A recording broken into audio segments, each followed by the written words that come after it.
Okay, naimbag nga agsapati tunggal maysa. But if you have your Bible, open with me in the book of Ephesians. Ephesians chapter 4, verses 1 to 6. Basa ako dito, Ephesians chapter 4, verses 1 to 6. I'll be reading it from Nasby. Therefore, I, the prisoner of the Lord, implore you to walk in a manner worthy of the calling with which you have been called, with all humility and gentleness, with patience, showing tolerance for one another in love. Being diligent to preserve the unity of the Spirit in the bond of peace, there is one body and one Spirit, just as you were called in one hope of your calling, one Lord, one faith, one baptism, one God and Father of all, who is over all, through all, and in all. Niya po dis mang bendisyon iti sasauna. So, sa ating pong pagpapatuloy sa ating verse-by-verse study, ay ngayon ay makikita po natin yung practical na application ng lahat ng ating pinag-aralan sa chapter 1 hanggang chapter 3. So, nakita po natin kung sino tayo sa Diyos from chapter 1 hanggang sa chapter 3, kung ano yung pagkatao natin, saan tayo sinama. So sa ngayon, sabi ng Diyos sa atin, ito na. Ito na yung lakad mo. Ito na ang dapat mong gawin bilang isang mananampalataya. Ito na yung characteristic or yung attitude na dapat meron ka bilang isang mananampalataya. So nakita po natin, paano ba tayo lumakad na naaayon sa pagtawag ng Diyos sa atin. So nakita po natin, sabi doon, with all humility and gentleness. Humility, ano ba kasi ang humility? Ang pagpapakumbaba. Humility is the opposite of pride. Pride ay siya ang dahilan ng kasalanan. So lahat ng kasalanan ay nag-uugat sa pride. Whether we like it or not, kaya kung mapagmataas ka, mahirap talaga yun. Malapit ang kasalanan sa atin. Humility is Christ-likeness actually. Kawangis ni Kristo. At yun, sabi dito, ang dapat buhay mo at buhay ko. Ito yung attitude na meron sa atin. With all humility. Humility in short, sabi natin last Sunday, humility in short is joy. Ano yung joy? Jesus, others, and you. Kasi, bakit nga ko sinabi na joy? Humility is thinking less of ourselves kasi. Yung iniisip natin palagi ay kung paano ang Diyos mapuri sa buhay natin. And then, pangalawa, paano tayo makinig o magpaturo sa ibang tao? Mahirap pag gaya ko, sabi ko last Sunday, gaya namin na nagtuturo, mahirap, ang isang pinakamahirap na gawain, makinig. Pero, ang humor nga ng Diyos, yun. Sabi niya, that we need to learn from the least of all the saints. Kaya, kailangan matuto pa din kaming makinig. And then, sabi po, with all gentleness. Gentleness is,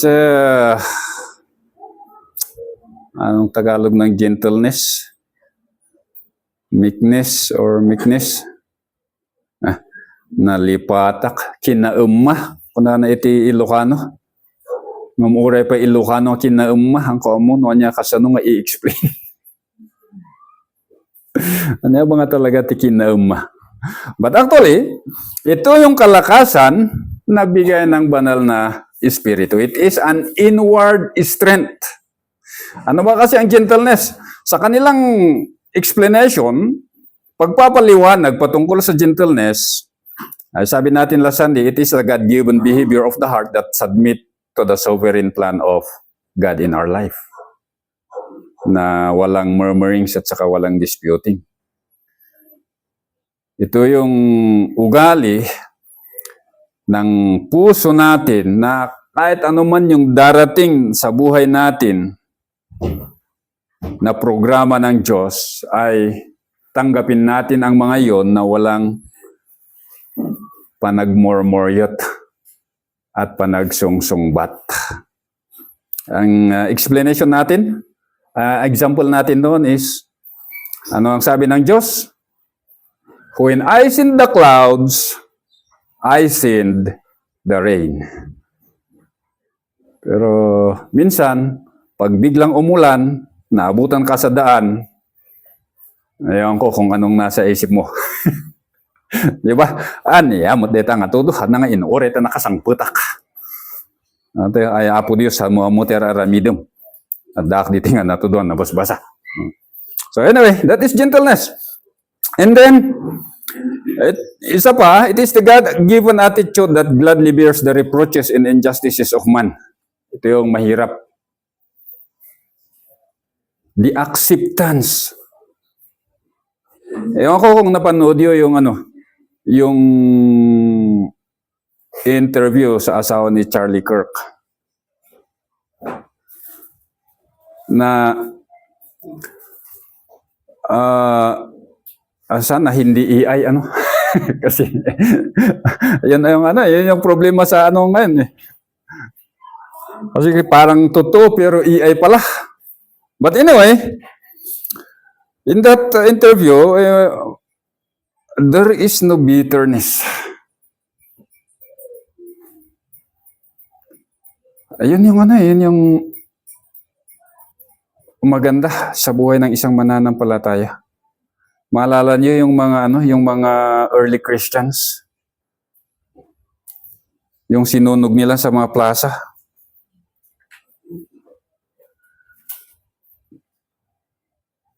Yung mga tao na yun. That they are being insulted eh. Talagang yung persecution andun. Pero anong ginawa nila? Tinanggap nila ang mga persecution na yun. At yung prayer nila, gaya ng prayer ni Stephen. Ano yung prayer ni Stephen? Gaya yung prayer ng ating Panginoong Yesus. Father, forgive them, for they do not know what they are doing. Yun po yung gentleness. Na kahit sinasaktan ka, kahit binabato ka ng mga masasamang salita, wala kang plano na maghiganti. Walang sakit ng damdamin na tinatanim. Mahirap magtanim ng sakit ng damdamin. Yun yung yung sigurado pag mag-aani ka, ampalaya lahat. So mahirap po yun. Anyway, with all gentleness and then with patience. Alam po natin si patience. Ito po yung favorite natin, si macrotomia. Ang example natin dito, yung mga may asawa, tignan nyo yung asawa nyo. Yung mga may anak, tignan nyo yung mga anak nyo. Yung mga, ewan ko kung ano pa dyan. Sa loob ng iglesia, just look at your fellow Christians. Actually, they are your macrotomia. They are your macrotomia. And bearing up with them na walang sama ng loob. It is quite similar with the gentleness, but patient is, this macrotomia talaga is, yung sabi nga natin, yung sabi ni Merriam-Webster na longanimity. Na kahit matagal kang kinukutya, pinagsasabihan ng mga masasamang salita, ay hindi ka sumasabog. Yan si macrotomia. It is a divinely regulated patient. Ito ay nanggagaling sa Diyos. Kasi sa atin, ang daling sumabog eh. Ang daling sumabog. Kasi alam po natin, lahat tayo kumakain ng rice. Kaya minsan masama pag nasubrahan ng rice. So anyway, it is patient. And then, isa pa nakita natin is showing tolerance. Showing tolerance is holding one upright. Holding one upright. Present middle siya. Ibig sabihin talagang ito ay intentional na gagawin natin, deliberate ito. Plinano natin na itong gagawin natin. Upholding one another in love. One another. Bakit one another? Kasi ito in the context, it's in the context of the lingering pressure of imperfection and shortcomings. Kasi sa loob ng iglesia, whether we like it or not, there is always that imperfection. There is always that shortcomings. Pagkukulang ng bawat isa sa atin. Ano yun? Ang dami. Hindi ko nasabihin. But, regardless yung mga pagkukulang na mga yun, we do not cover up. Let's accept the reality na talagang yun yung nangyari, totoo yun. We do not cover up. Kasi iba naman kasi yung sa mundo, upholding one another is covering their shortcomings. Sa loob ng iglesia, we do not cover up. We accept the reality na yun ay mali, yun ay isang pagkukulang. But then, anong gagawin natin? Hahawakan natin yung kapatid natin. Huwag natin hahayaan na siya ay lulubog sa pagkukulang na yun. Yun po yung ibig sabihin ng holding up, showing tolerance or forbearance. Bagamat may pagkukulang, hindi po tayo yung aapak sa kanya. Hindi po natin aapakan. Hahawakan po natin sila hanggang sa makakaya natin. Nabigyan ng Diyos na kakayahan. So, sabi dito, holding one another in love. Again, sa kanina is love in the truth. Ito naman is holding one another in love. So, hawakan natin yung kapwa natin mananampalataya sa loob ng pag-ibig. Ang nagamit dito, agape love, ibig sabihin, unconditional.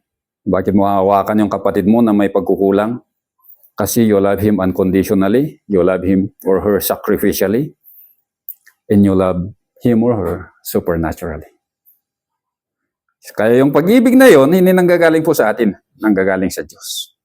Kaya makakaya natin na hawakan yung kapwa po natin mananampalataya sa likod ng kanilang mga pagkukulang sa loob ng iglesia o sa atin personally. And then, lastly, sa verse 3, ano yung ugali natin as we walk in a manner worthy of the calling wherewith we are called? Sabi po, being diligent to preserve the unity of the Spirit in the bond of peace. Being diligent to preserve the unity of the Spirit. So ano bang ibig sabihin nito? So being diligent, ibig sabihin, gagawin po natin lahat ng makakaya natin. Hindi ito yung for compliance sake. Diba? Alam po natin yun yung word na for compliance sake. Ang tiyag pictures, tadat makita da. Pang compliance lang. Isurat ko nga si kati presidente, pang compliance lang. Hindi po yung ganun. Yung word na diligent, talagang gagawin natin ang lahat ng makakaya natin kasi present active ito eh. Ibig sabihin, patuloy na gumagawa sa lubos ng makakaya natin. Walang limitation. Habang kaya, gawin natin. So it suggests the idea that there is that intense effort and earnest endeavor. Na talagang, yun. We give everything, anong sabi dito, in preserving the unity of the Spirit. To preserve, ibig sabihin, gordyahan. to protect or to keep an eye on, talagang babantayan. So babantayan natin, being diligent to preserve. Bantayan natin, ano itong babantayan natin? Yung pagkakaisa ng banal na Espiritu. Minsan, may isang interdenominational fellowship. Ang message ni pastor noon, nasaan matatagpuan yung prayer ni Christ na, Father, may they be one as we are one. John 17 natin yun. So sabi niya, tayong mga mananampalataya, ang kasagutan sa panalangin ni Kristo na ito. Kaya kung hindi po tayo magkaisa, hindi masasagot tong panalangin ni Kristo. Ha? Ganun. But here, sabi dito, andun na yung pagkakaisa na binigay ng Santo Espiritu. Hindi po nating pagtrabahuan. Ang gagawin lang po natin, bantayan. Bantayan po natin yung pagkakaisa na bigay ng banal na Espiritu. At sabi dito, gawin natin ang lahat nating makakaya para bantayan natin ang pagkakaisa na ito. Maalala nyo sina Peter at Pablo? Nung pumunta si Peter sa, saan ba yun? Sa Galacia? Na kung saan, ay nakikikain siya sa mga hintil, sa mga mananampalatayang hintil. Pero nung dumating yung mga tao na galing daw kay James, anong ginawa niya? Biglang lumayo. Nasama si Barnabas. At anong ginawa ni Pablo? He confront him. Pinagsabihan siya. Pero, babasahin natin ang sulat ni Pablo, ay ni Peter sa 2 Peter 3:15 and 16. Nakikita natin doon. Wala yung sama ng loob sa kanila. And then another example, yung pagbabantay sa unity o pagkakaisa ng banal na Espiritu, yung maalala niyo sina George Whitefield. Sino si George Whitefield? Mga Baptist.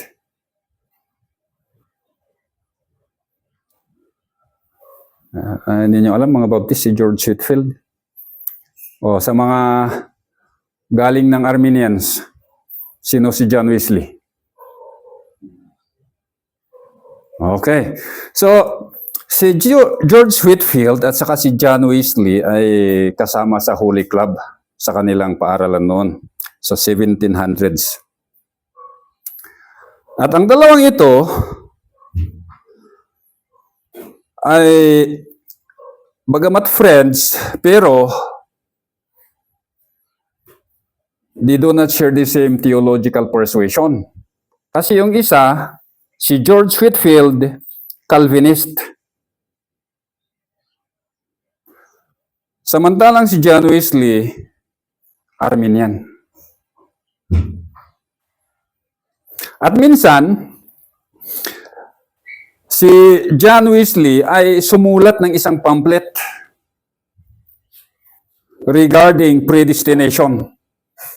At sabi niya, ang predestination daw, it is a monstrous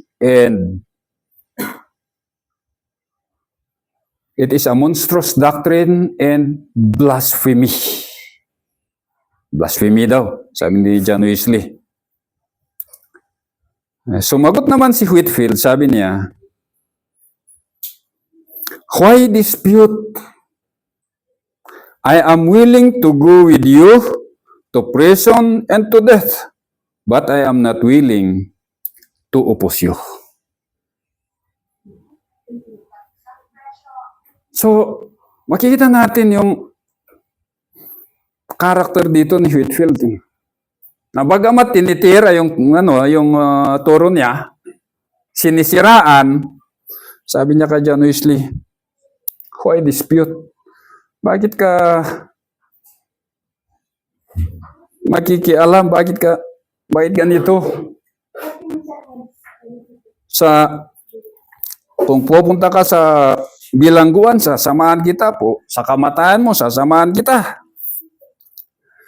So this goes on for a while. And then, later on, may isang tao si Whitefield, may isang follower siya. Sabi niya, Sir George, siguro hindi natin makikita si John Wesley sa langit. Kasi talagang yung pag-opos kasi niya ng predestination, sobrang lala. Alam niyo yung sagot ni George Whitefield? Sabi niya, sinulat ko dito, sabi ni George Whitefield, yes, you're right. We won't see him in heaven. He will be so close to the throne of God, and we will be so far away that we won't be able to see him. Yun yung tugon ni Whitefield. So, makita po natin that paano natin bantayan yung pagkakaisa na bigay ng Santo Espiritu.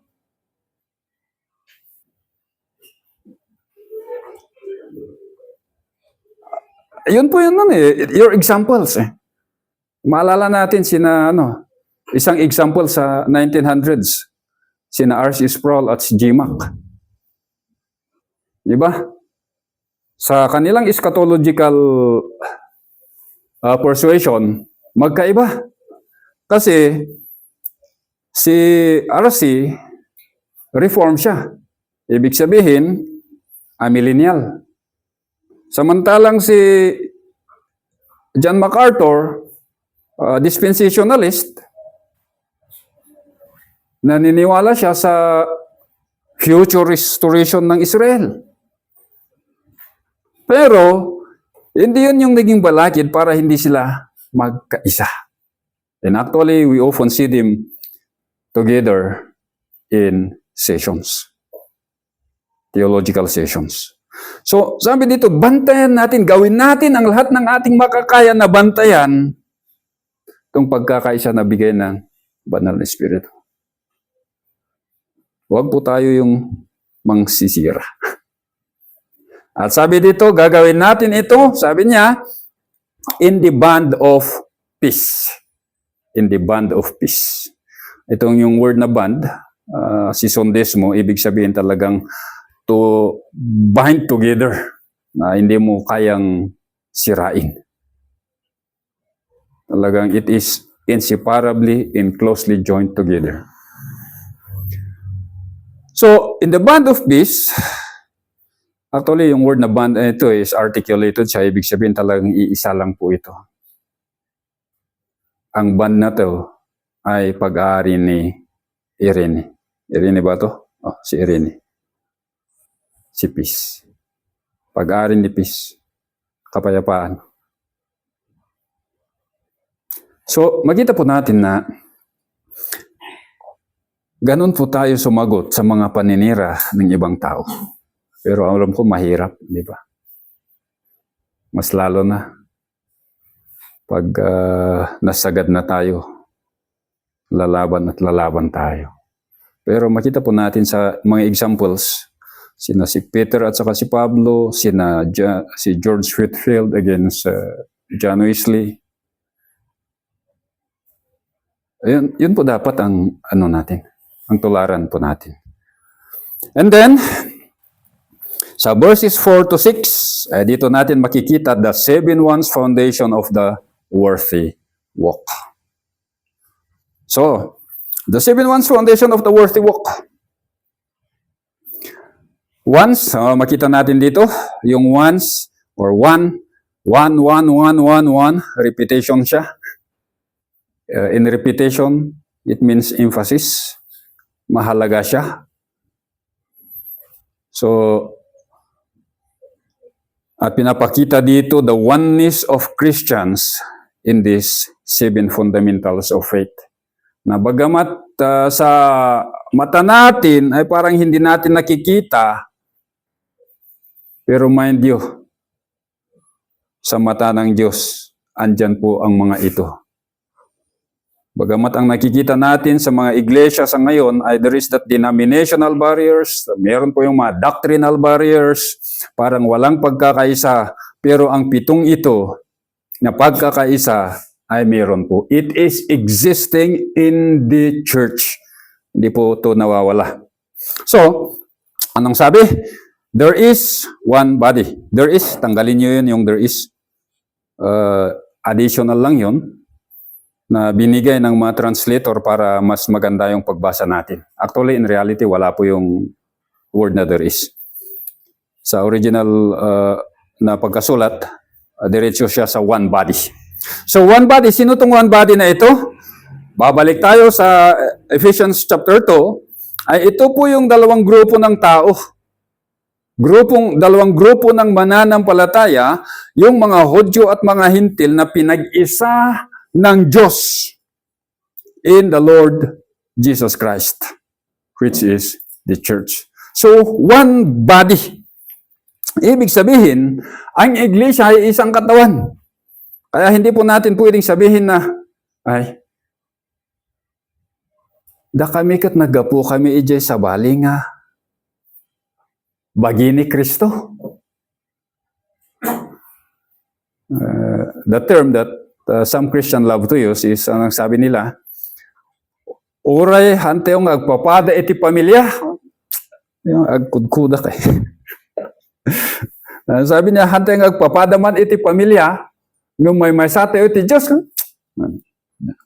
Kasano ngay kanuneta? But anyway, one body. Ibig sabihin that all the Christians belong to one body. Iisa po ang katawan ni Kristo at iisang ulo na siya si Kristo.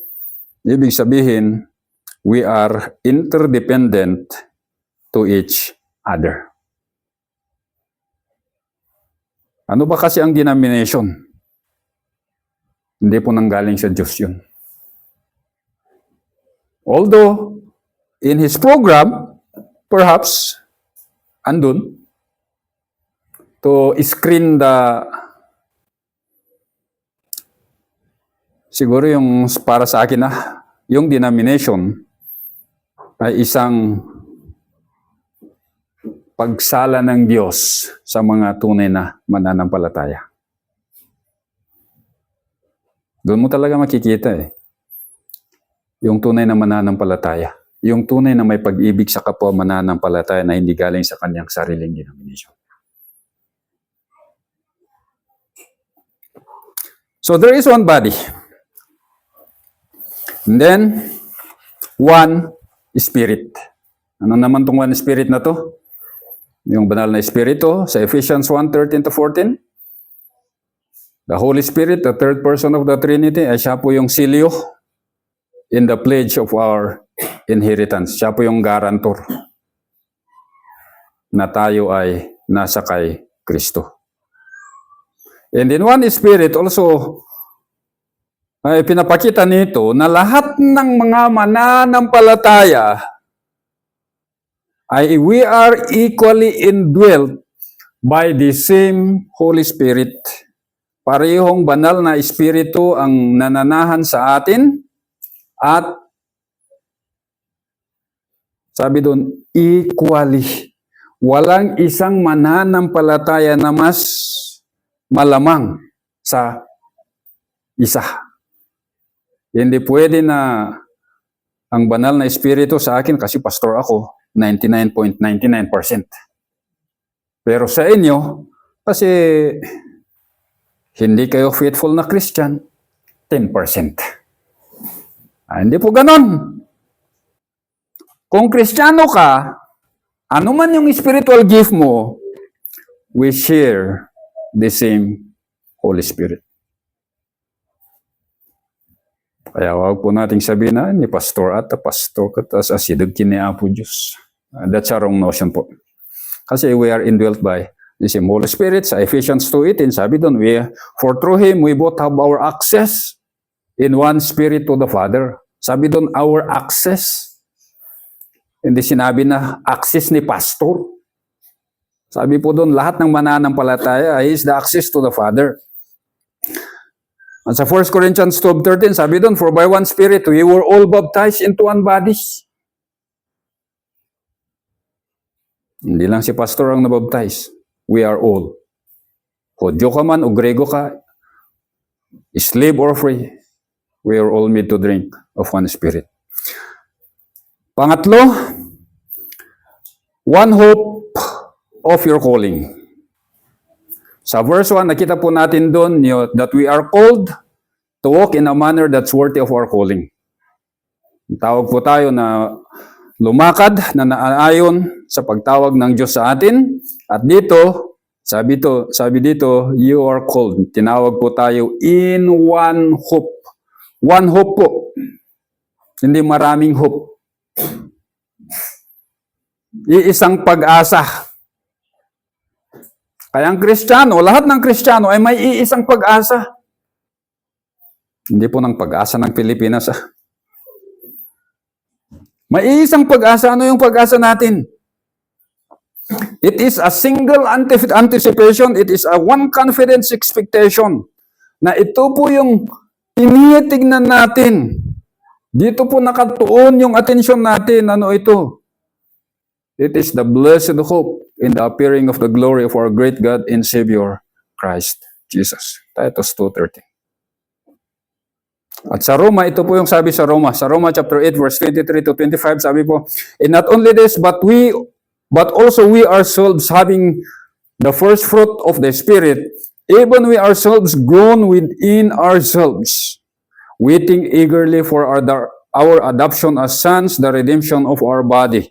For in hope we have been saved, but hope that is seen is not hope. For who hopes for what is already seen? But if we hope for what we do not know, we do not see, with perseverance we eagerly wait for it. One hope. Isa lang po yung pag-asa ng lahat ng mga mananampalataya. That is the coming of our Lord Jesus Christ. Verse 5, one Lord, one faith, one baptism. One Lord, alam po natin ito. Ito yung ang ating Panginoong Jesucristo. All throughout the Pauline Epistle, makikita natin ano yung address ni Pablo, kadalasan sa ating Panginoong Jesucristo, the Lord Jesus Christ. So walang ibang Diyos, walang ibang Panginoon, kundi ang ating Panginoong Jesucristo. One Lord, anong ipinapakita nito? It emphasizes the divinity, the supremacy and the authority of Jesus Christ over the church. Si Kristo po yung ulo. Siya po yung authority. Hindi po si pastor ang authority. Bagamat maraming pastor ang nag-aastang Diyos. Ayan po yung ayan po yung masakit. Pero yung katotohanan, marami pong pastor na nag-aastang Diyos. Sila na lahat. Pero sabi dito, we have one Lord, and that is our Lord Jesus Christ. At ito pinapakita that in the church, the body of Christ, ay iisa lang po ang ating Panginoon. Isa lang po ang ating Panginoon. Galing ka man sa Conservative Baptist, galing ka sa Bible Baptist, galing ka sa Fundamental, galing ka sa Wesleyan, galing ka sa Nazarene. Hindi po magkakaiba ang Diyos. Bagamat sometimes our theological persuasion is different, but there is only one Lord. That is the Lord Jesus Christ. And actually, yung one Lord, sinasabi po that we do not make Jesus as Lord. Hindi po natin ginagawa si Kristo na Lord.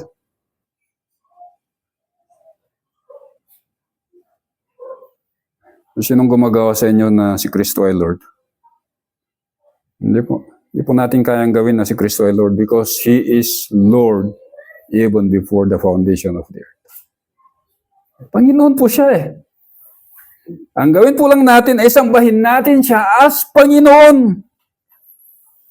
Obey Him as Lord. Yun po yung obligasyon natin.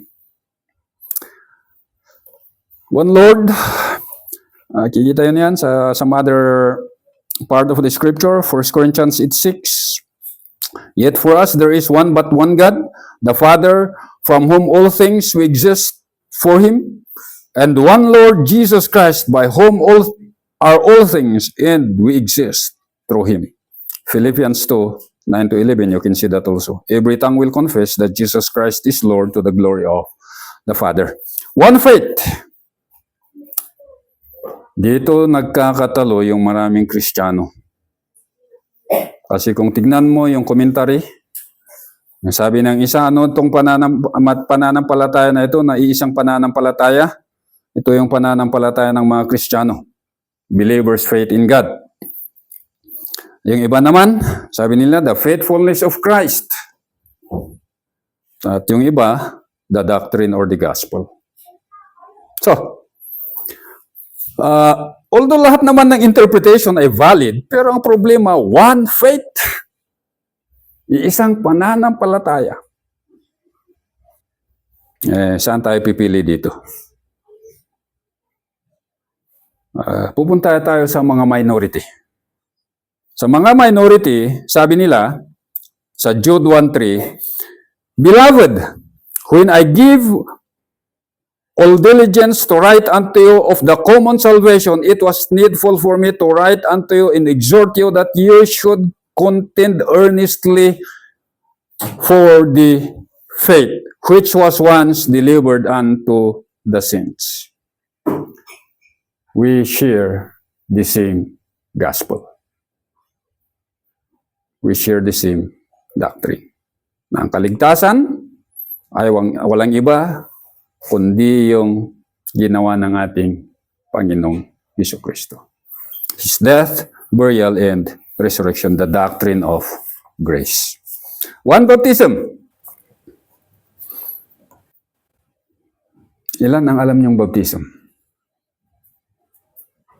Sprinkling, pouring, or immersion.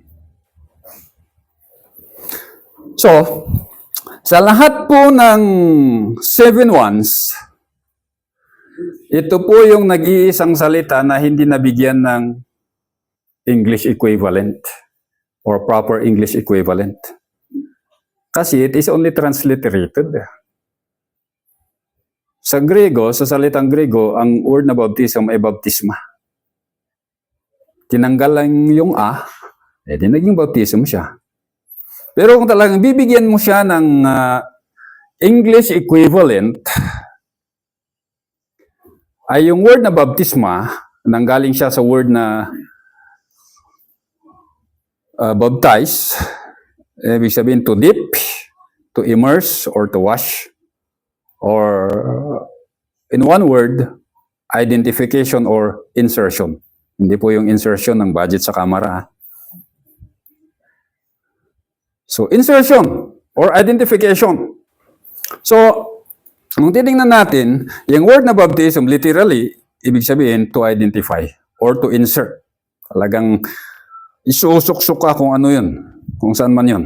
So, one baptism, bagamat maraming Kristiyano ay pumapabor sa water baptism by immersion only, kasi sabi nila, yun yung iisang anyo ng bautismo.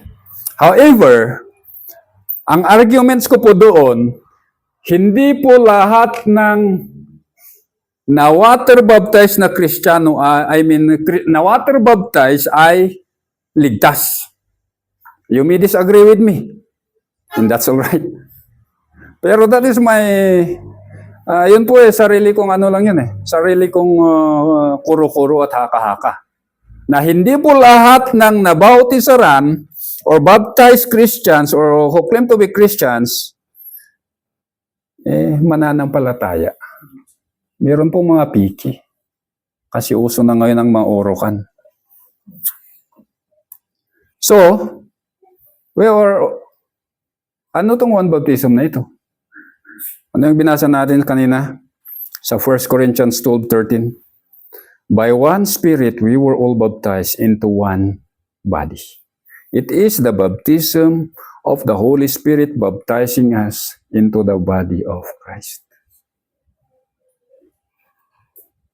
And when we are baptized into the body of Christ, doon na po lalabas yung water baptism na outward manifestation, yung ginawa ng banal na Espiritu Santo. So one baptism, that is the baptism of the Holy Spirit na nilagay tayo, He identified us, sinama tayo sa katawan ni Kristo. Panghuli, sabi po, one God and Father of all, who is over all, and through all, and in all. One God and Father of all, ito po yung pinakadulo or the culmination ng lahat ng mga 7 ones. Na pinapakita dito that there is only one God and Father. One God, alam po natin, it refers kay God the Father. Sabi ng Panginoon, anong sabi niya? Thou shalt not have no other gods before me. Father of all, hindi po ibig sabihin nito na lahat ng mga tao ay ama nila amang Diyos. Kasi anong sabi ni Kristo sa mga Pharisee? You are like your father, the devil, the liar, since time immemorial. So ibig sabihin, hindi po lahat ng tao ay ama nila, ang amang Diyos. So the Father of all, sino ba itong Father of all? Balik po tayo sa Ephesians chapter 2 or chapter 3 verse 1. You, ama ng mga you, the Father of all. And then, who is over all? Over all, pinapakita ito yung supreme sovereign authority ng Diyos that He rules over all creation, lahat ng kanyang nilalang at even the church. Through all, ibig sabihin that God is not only the sovereign authority, but through His omnipotent power, sa kanyang kapangyarihan, He is effectively working in your life, in my life, as well as in His creation.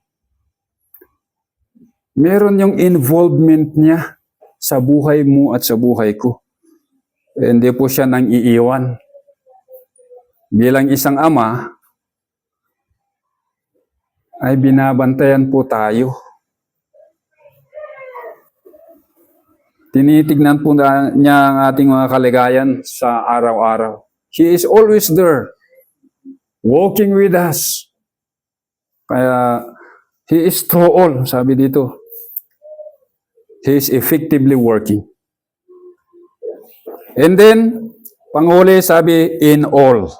Local dative siya. Ibig sabihin that Christ or the God, the Father, permits or He indwells. Nananahan siya sa lahat ng mga mananampalataya sa pamamagitan ng banal na Espiritu. So, He is over all. He is the supreme sovereign authority. And through all, palaging siyang nakabantay, effectively working in you and in me.